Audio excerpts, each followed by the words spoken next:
If you are trying to lose weight, what you eat for breakfast can either keep you satisfied for hours or leave you hungry before 10 a.m. There's a way you build your breakfast so that it contains the necessary nutrients, fibers, protein, and others without loading up on unnecessary calories. And today I'm going to show you what that breakfast can look like. Hello, welcome back. If you're a woman who wants to stay healthy, then this is the right place for you. Today we'll be talking about best breakfast for women trying to lose weight. But before we get into the actual meal, there's something important you need to know. Breakfast itself is not a weight loss drug. Breakfast itself is not a weight loss drug.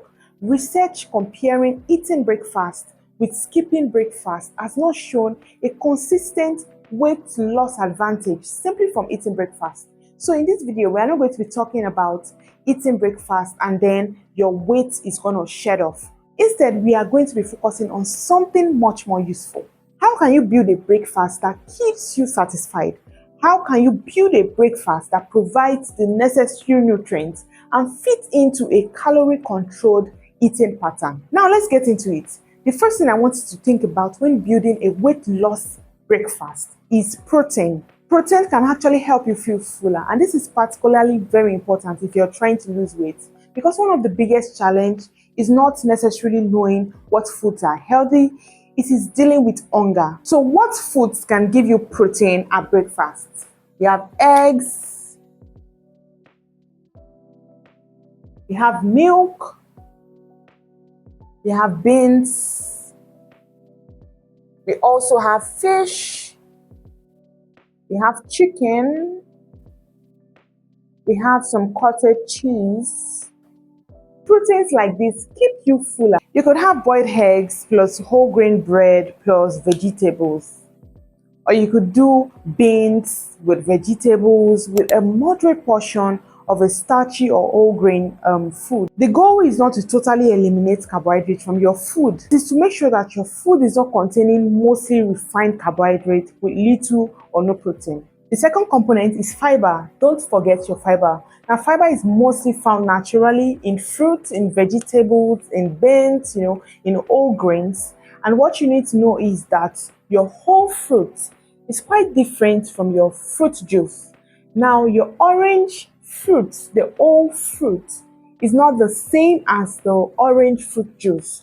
Now, you can find fiber in your orange fruit, in your whole fruit. There is fiber there. But now, orange juice, when taken in large quantities, can actually deliver a concentrated amount of calories and, of course, naturally occurring sugar without the same amount of fiber you get from eating a whole fruit.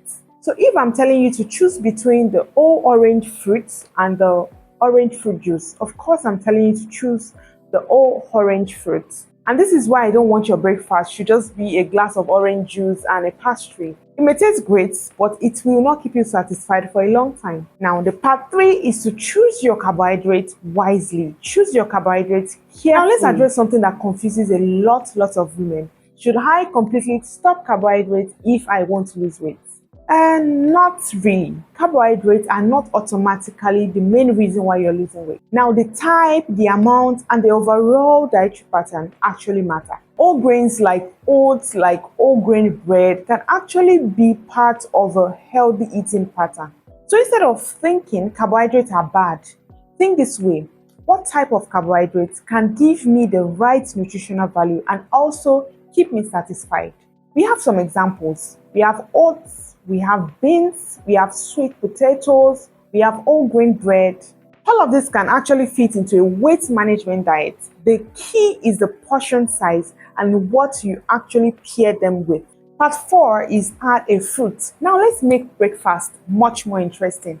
Add a fruit. It could be berries, it could be apple, pawpaw, what have you.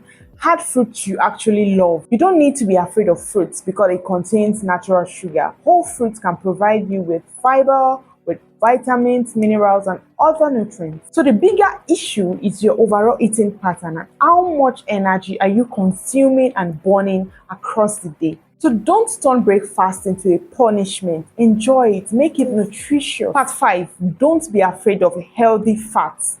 Yes, healthy fats. I know you've heard of fats. I understand. But emphasis on the healthy fats. There are healthy fats, there are unhealthy fats. So when we talk about healthy fats, I'm trying to say fats that we get from nuts, from seeds, from avocado, from plant oils, some unsaturated plant oils. That is actually healthy fats. But here is where portion control actually becomes very important, because healthy fats are still energy dense. So adding a half jar of peanut butter doesn't necessarily make the meal the healthy for weight loss. You can have healthy fats, right? But you still need an amount that fits into your overall dietary needs. For example, you can have a small handful of nuts, moderate amount of seeds, or a reasonable portion of avocado. Healthy does not make it unlimited. You have to know your portion control. So now, what does the ideal breakfast look like? Let's put everything together. Majorly, we can have 4 components, right? The protein, that's your egg, your milk, your fish, chicken, beans, or other protein-rich foods. We can also have your fiber-rich carbohydrates, talk of your oats, your whole grain bread, your beans, or some other natural whole grain foods. You can also have your fruit or vegetables, your leafy vegetables, different type of fruit, your orange, your apple, your berries, your tomatoes, your pepper.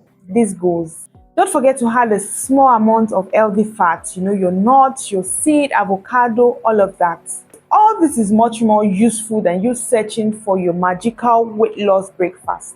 So let's make it practical. Your breakfast can be 2 eggs plus a moderate portion of a whole grain bread plus tomatoes or pepper and 1 serving of fruit.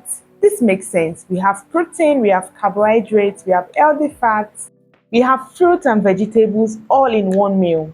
Perfect. Option 2, you can go with your oatmeal, with your yogurt, your fruit, your nuts. Perfect.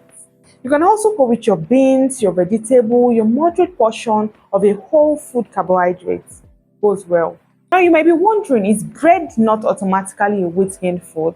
But there's some questions you need to ask. What type of bread? How much was consumed? What are you taking the bread with? You can compare taking several slices of bread plus a sugary spread with a sweetened drink, someone taking a moderate size of a whole grain bread with eggs, with vegetables, with fruit. Those are 2 completely different cases. So before taking your breakfast, I'd love you to look into your plate and check, where is my protein, where is my fiber, where is my healthy fat, where is my fruits, my vegetables, and does this portion fit my overall needs? There are some things I don't want you to do. I don't want you to believe that you need to take a huge breakfast before you can lose weight. I don't want you to force yourself to eat breakfast if you're genuinely not hungry. Some women prefer breakfast, some don't, and that is perfectly fine. What matters is your overall dietary pattern, your total energy intake, your food quality, your physical activity, and your ability to maintain this pattern long term. My next video will be why you're not losing weight even though you're eating less. I hope you got 1 or 2 things from today's video. Don't forget to give me a thumbs up. Let me know in the comment section what you're going to try, what you're doing presently, what you think. And don't forget to subscribe. Click the subscribe button and the bell beside it so you get to know when I drop the next video. Don't also forget to share this video to a woman you love. See you in the next video.